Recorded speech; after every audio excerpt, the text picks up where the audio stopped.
कार्तिक मास का 10वां अध्याय। राजा पृथु पूछने लगे कि हे मुने, आपने कार्तिक मास में विष्णु की पूजा का महात्म कहा।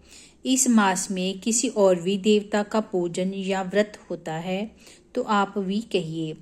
नारद जी कहने लगे कि अश्विन शुक्ला पूर्णमासी को ब्रह्मा जी का व्रत होता है।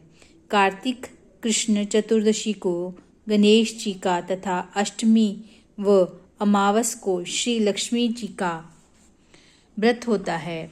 कार्तिक में जो कुमारी इस व्रत को करती है उसको सुयोग्य पति मिलता है। जो विवाहित स्त्री इस व्रत को करती है उसका सौभाग्य अटल रहता है। प्रातःकाल स्नान आदि से निर्वृत्त होकर चंदन आदि से गणेश जी का पूजन करें। सायंकाल फिर गणेश जी का पूजन करके चंद्रोदय होने पर चंद्रमा को अर्घ्य देवें और फिर उत्सव मनाकर भोजन करें। स्त्रियों को अपने सौभाग्य के लिए इस व्रत को अवश्य करना चाहिए। नारद जी कहने लगे कि हे राजा पृथु, इस व्रत का एक सुंदर इतिहास मैं तुमसे कहता हूँ, सुनो। भद्रवती नाम की एक पुरी में सुधर्मा नाम का एक राजा था।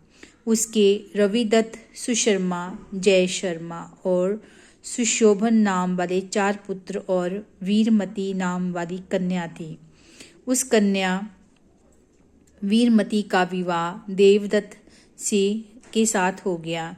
वे दोनों बड़े ही प्रेम के साथ रहते थे।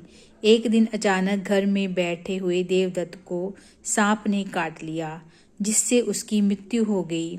वीरमती बहुत जोर से रोने लगी और चिल्लाने लगी। उसके चारों भाई तथा माता पिता भी वहां पर आ गए और सारा पुर दुख रूपी समुद्र में डूब गया। उसी समय दुखों को दूर करने वाले पुलस्त्य ऋषि भी वहां पर आ पहुंचे। राजा ने हाथ जोड़कर कहा कि महाराज, कौन से पाप कर्म से मेरी ये कन्या विधवा हुई है।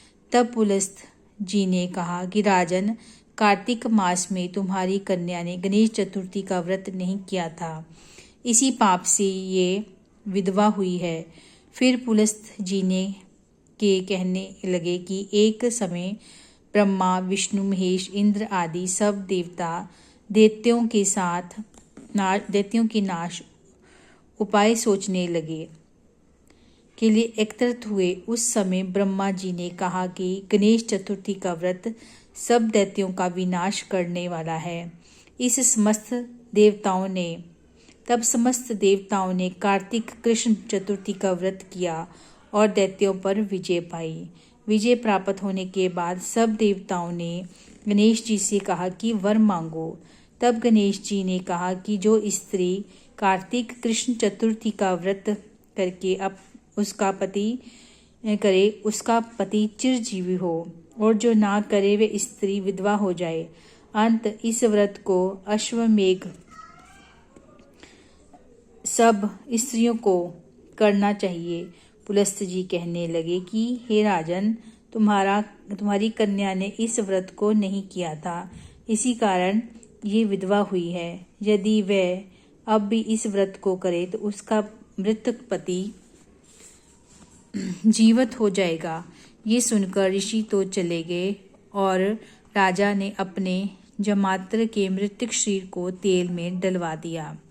जब कार्तिक मास आया तो उसकी कन्या ने विधिवत व्रत करके उद्यापन में ब्राह्मणों को बहुत सा धन दिया, जिसके प्रभाव से उसका मृतक पति फिर जीवित हो गया। अंत सौभाग्यवती स्त्रियों को अपने सौभाग्य की रक्षा तथा संतान प्राप्ति के लिए ये व्रत अवश्य करना चाहिए।